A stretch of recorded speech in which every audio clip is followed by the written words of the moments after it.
ईश्वर मेरे साथ हैं, वो मुझे कभी नहीं छोड़ेंगे और ना ही भूलेंगे, और मैं वो सब करूंगी जो मुझे करने की जरूरत है। मैं डरूंगी नहीं। मनुष्य मेरा क्या बिगाड़ सकता है? क्या कोई अपने जीवन में इसके लिए तैयार है?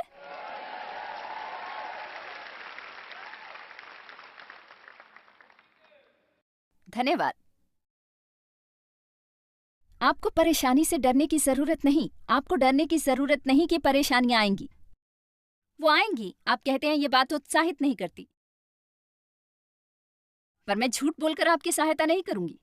मेरे लिए ये मूर्खता होगी। मैं यहाँ पर खड़ी होकर आपसे कहूँ कि जब आप अपना विश्वास लाएंगे तो आप शैतान को अपने से दूर रख सकते हैं और वो आपके जीवन में परेशानियों को नहीं ला पाएगा। मुझे लगता है कि इस तरह की शिक्षाओं के कारण लोग अपने विश्वास में पीछे चले जाते हैं।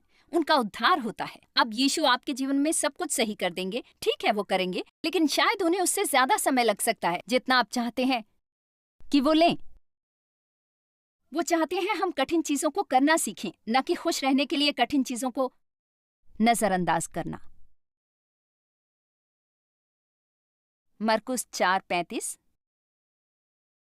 यीशु चेलों के साथ नाव में गए और उन्होंने कहा, हम उस पार चलते हैं। जब यीशु कहते हैं हम उस पार चलते हैं, तो आप सुनिश्चित हो सकते हैं कि आप उस पार पहुंच जाएंगे। ये इतना आसान है। चलिए आगे देखते हैं कि क्या हुआ।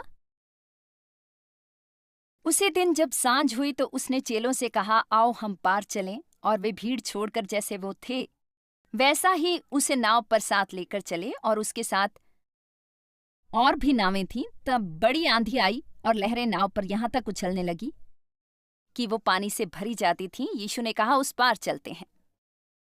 उसके बाद वहां पर आंधी आई, पर वो आप पिछले भाग में गद्दे पर सो रहा था। क्या आपको कभी लगता है कि यीशु आपके जीवन में सो रहे हैं? तब उन्होंने उसे जगाकर कहा, हे गुरु, क्या तुझे चिंता नहीं कि हम नष्ट हुए जाते हैं? तब उसने उठकर आंधी को डांटा और पानी से कहा, शांत रह, थम जा। और आंधी थम गई और बड़ा चैन हो गया। आंधी को डांटा और पानी से कहा, शांत रह, थम जा, और आंधी थम गई और बड़ा चैन हो गया। अब मैं आपको इस वचन से कुछ बातें बताती हूँ। अगर यीशु उदास होते तो उस आंधी को शांत होने के लिए नहीं कह सकते थे। यदि आपके पास शांति नहीं तो आप शांति नहीं बोल सकते। बहुत सी बार हम क्या करते हैं, हमारे पास उदास करने वाली स्थिति आती है और हम इसे अपने आप को उदास करने देते हैं, और फिर हमारी उदासी उस उदास स्थिति को और भी बिगाड़ देती है। असल में हम अपनी परेशानियों को मिला देते हैं और उन्हें और ज्यादा बिगाड़ देते हैं। लेकिन जब आप शांति में बने रहते हैं, तब शैतान समझ नहीं पाता कि आपके साथ क्या करे।